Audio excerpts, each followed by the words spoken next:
और ये भी एक सबक बनती है कि अगर हमें भारत में या किसी देश में अगर क्रांति की मशाल को जलाना है तो सिर्फ आर्थिक पक्ष को या सिर्फ भौतिक वर्गों के विकास का मसला नहीं होता है, उसमें जो बौद्धिक जो कार्य होते हैं उसका भी रोल होता है। जैसे चीनी क्रांति के पीछे लुसुन की भूमिका को बहुत महत्वपूर्ण माना जाता है। तो हुआ ये कि रूसी क्रांति की पृष्ठभूमि में 1905 की क्रांति का बड़ा महत्व है।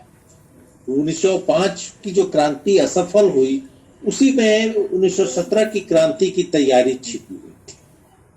हालांकि 1902 से ही क्या करें लिखने के क्रम में और दूसरे अपनी रचनाओं में लेनिन जो थे वो एक बोल्शेविक पार्टी के रूप में एक सुगठित पार्टी के निर्माण में लग गए थे, लेकिन इतना जल्दी वैसी पार्टी का निर्माण नहीं हो सका जितनी तेजी के साथ मजदूर और किसान विद्रोह की तरफ आगे बढ़ रहे थे। फिर भी बोल्शेविक पार्टी ने उसमें एक महत्वपूर्ण भूमिका अदा की और उसकी असफलता के बाद लेनिन के विचार और मजबूत हुए बोल्शेविक पार्टी का जो स्वरूप था उसको विकसित करने में। एक सुसंगठित और अनुशासित पार्टी जिसका एक पूरा जो ढांचा है उसमें एक भूमिगत ढांचा हो, एक खुला ढांचा हो और रणनीति बदलने की तुरंत उसके अंदर उसकी नेतृत्व में क्षमता। लेनिन के पूरे 20वीं सदी के शुरुआत में जो उनकी रणनीति रही कि एक भूमिगत पार्टी, और कैसे 1905 की क्रांति की असफलता के बाद वो बाइकआउट का कॉल देते हैं, ड्यूमा का चुनाव की बात करता है तो जार तो, और 6 के बाद देखते हैं कि परिस्थिति शांतिपूर्ण ढंग से पीछे जा रहा है और अब क्रांतिकारी परिस्थिति खत्म हो रही तो तुरंत वो भागीदारी की बात कर रहे हैं। और 12 आते आते उन्होंने ये कहा कि अगर भाग नहीं लिया जाता तो हम बाहरी घाटे में रहते। अभी की स्थिति में ड्यूमा में भाग लेकर के उनको एक्सपोज किया जाता। और उससे भी उनके लेनिन की उन तमाम राइटिंग से आज के जो चुनावबाज पार्टियां हैं, जो पार्टियों के पीछे चल रहे हैं, बुर्जुआ पार्टियों के पीछे चल रहे हैं, उनके लिए भी सबक है। हम सब वो सबक ले सकते हैं उसके पृष्ठभूमि के रूप में, क्योंकि लेनिन कहते हैं कि हमको पीछे नहीं चलना है, हम एक्सपोज करेंगे और पूरी भागीदारी करके तमाम पार्टियों का वो पर्दाफाश करते हैं। हमारे यहाँ तो ये होता है कि फासिवाद के खिलाफ लड़ने के नाम पर जितने भी पूंजीवादी पार्टियां हैं वो है, उनको कोई सामाजिक न्याय के नाम पर तो कोई जो है सो नेहरू का गुणगान करके और कोई जेपी और 74 के आंदोलन का गुणगान करके उन्हीं पार्टियों को स्थापित करने लगते हैं, चाहे वो सीपीआई हो, सीपीएम हो या हमारे यहाँ माले के लोग। लेनिन पार्टिसिपेट करते हैं, निरंकुश सत्ता के खिलाफ लड़ रहे हैं और वो कभी भी किसी भी पार्टी को स्थापित नहीं करते, चुनाव में भाग लेते हैं और उनको एक्सपोज करते हैं। और ये भी मजेदार बात है कि उनके साथ संयुक्त मोर्चा में भी जाते हैं। कई चीज वो वोट देने के सवाल पर, युद्ध के खिलाफ वोट देने के सवाल पर, और उनको नंगा भी करते हैं कि देखिए ये पार्टियां युद्ध के पक्ष में, फर्स्ट वर्ल्ड वार के पक्ष में है, ये समर्थन में खड़े हो रहे हैं। तो ये जो लेनिन की जो पूरी रणनीति चली है 17 के पहले का, वो क्रांति को समझने के लिए और क्रांतिकारी टैक्टिक्स को समझने के लिए, क्रांति की तैयारी को समझने के हिसाब से बड़ा महत्वपूर्ण है। और देखिए वो 1917 की क्रांति के ठीक पहले फरवरी क्रांति होती है। फरवरी क्रांति पूंजीवादी क्रांति थी। उस क्रांति में महिलाओं की बहुत बड़ी भूमिका थी। मैं उम्मीद करता हूं कि साथी वंदना और साथी मधु शायद इस पर कुछ बोल पाए। स्त्रियों ने युद्ध के खिलाफ रोटी की मांग को लेकर के फरवरी में आंदोलन किया और उस आंदोलन में महिला दिवस की भी बड़ी भूमिका है, क्योंकि महिला दिवस के अवसर पर ये सारी चीजें चल रही थी उसी की तैयारी के संदर्भ में।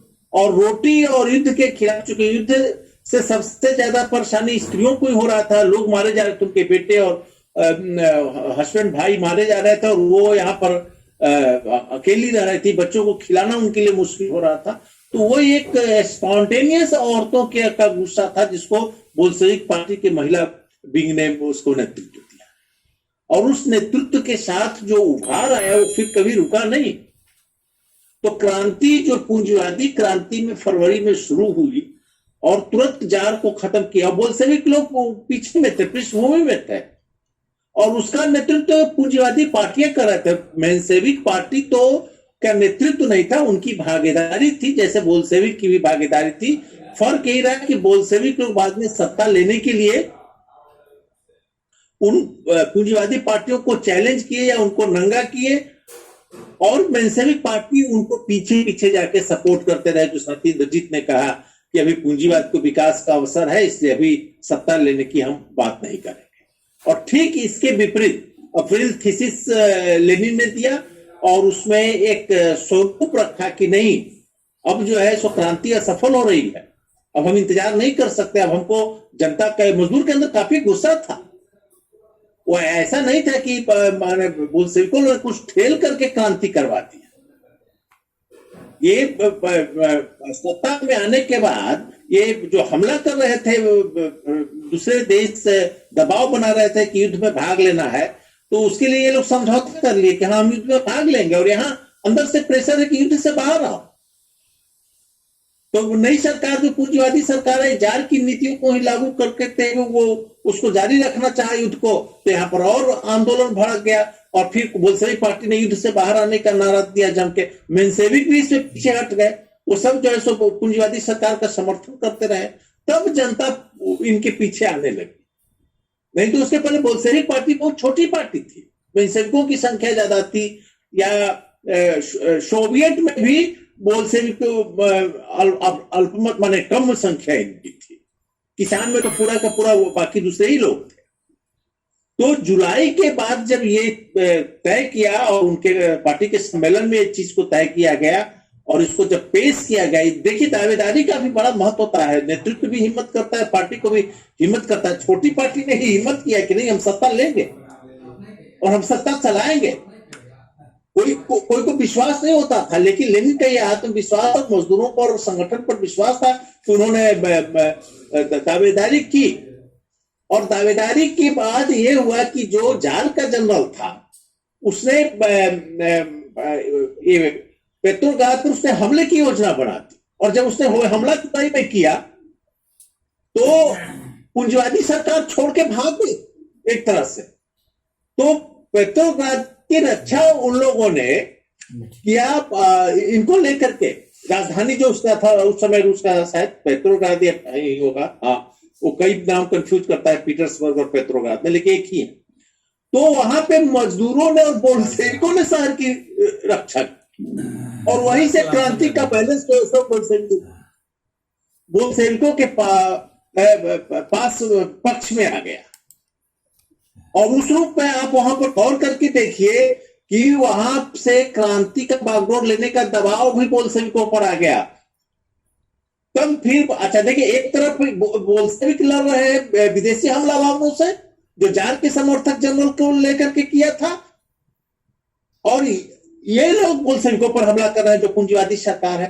तब मजदूर एकदम बौखला करके बोल्शेविकों के पीछे आ गए, और सबने मिलकर किया। वहां से जुलाई से बिल्कुल रफ्तार के साथ, तेजी के साथ क्रांति की तरफ माहौल बनता है। और फिर उसके बाद सोवियत की मीटिंग होने वाली थी। ये 7 नवंबर ही क्यों डेट लेनिन ने कहा, उस पर एक बढ़िया गीत भी है कि नहीं आज ही क्यों, क्योंकि सोवियत की बैठक उसके एक दिन बाद होने वाला था। तो बैठक में मेंशेविकों का बहुमत था। अब मेंशेविक लोग तो क्रांति और सत्ता लेने के खिलाफ थे, तो सोवियत का एक बार अगर फैसला हो जाता कि अभी क्रांति नहीं करना है, तो सोवियत के फैसले के खिलाफ जाना पड़ता बोल्शेविकों को। आपका हाथ बंद कर जाता ना जनवादी तरीके से कि ये लोग चुने हुए प्रतिनिधियों की बात नहीं मानते हैं। तो जनतंत्र डेमोक्रेसी को कैसे लागू किया जाता है, उसकी जो रणनीति है वो लेनिन का, और एक दिन का क्या महत्व है क्रांति में, ये इसका पूरा अध्ययन करके आप समझेंगे। तो उन्होंने कहा कि नहीं, आज कल तो बैठक हो जाएगी, और आज आप सत्ता जब कब्जा कर लेंगे और कल मीटिंग होगी, तो सोवियत को आप की मीटिंग में सौंप दीजिएगा। देखिए श्रीमान प्रतिनिधिगण, ये सत्ता ले ली गई, हम इसका क्या कर रहे हैं, पूंजीपतियों को सौंप दें या हम लोग मिलकर चलाएंगे, मजदूर वर्ग मिलकर चलाएगा। और यही लेनिन ने किया, वो कब्जा किया, प्रतिनिधि मंडल की बैठक हुई, उसके बाद धड़ाधड़ मजदूर वर्ग तो पूरा इनके पक्ष में आ गए, किसान के बहुत सारे प्रतिनिधि आ गए, मेंशेविक के जो पक्षधर थे वो बोल्शेविक के पक्ष में आ गए। तो ये लेनिन की टैक्टिक्स कही जाती है। इसको बड़ा अध्ययन करके समझना, और हमारे जो विज्ञान के साथी हैं या जो सोशल डायनेमिक्स को समझते हैं उनके लिए बड़ा महत्व है कि क्रांति के अंदर पल पल एक एक स्टेप का क्या महत्व होता है, और क्रांति को एकदम स्थिर दिमाग से चाय पीते हुए गप करते हुए करके एक एक सोशल इवेंट्स पर नजर रखनी पड़ती है, और वो लेनिन से लोग सीख सकता है। और जब सोवियत की एक बार मुहर लग गई कि क्रांति को विजयी बनाना है, उसके बाद पूरा गोलबंद हो गया है, मजदूर भी किसान भी इनके पक्ष में। और क्रांति तो यूं कहिए कि तुरंत उसमें बहुत ज्यादा खूनी झड़प भी नहीं हुआ, लेकिन उसके बाद लगातार मोर्चे पर लड़ना पड़ा बोल्शेविकों को, क्योंकि एक तरफ जर्मनी चढ़ाई किए हुए था, दूसरी तरफ जो है फ्रांस और जो भी मित्र सेना उस समय के थे इंग्लैंड वगैरह सब, और उसमें कई मोर्चे पे ट्रोट्स्की पहले था, वहां पर उसने पराजय दिया, सप्लाई का इनकार दिया गया, काफी परेशान रहे। तो कई जगहों पर लेनिन ने ऐसे मोर्चा जहां फंसा वहां पर लेनिन ने स्टालिन को भेजा, और उन्होंने सारी व्यवस्था की है। स्टालिन की जीवनी में आप इस सब चीज को देख सकते हैं, कितनी लंबी लड़ाई पड़े, उसने हारे भी,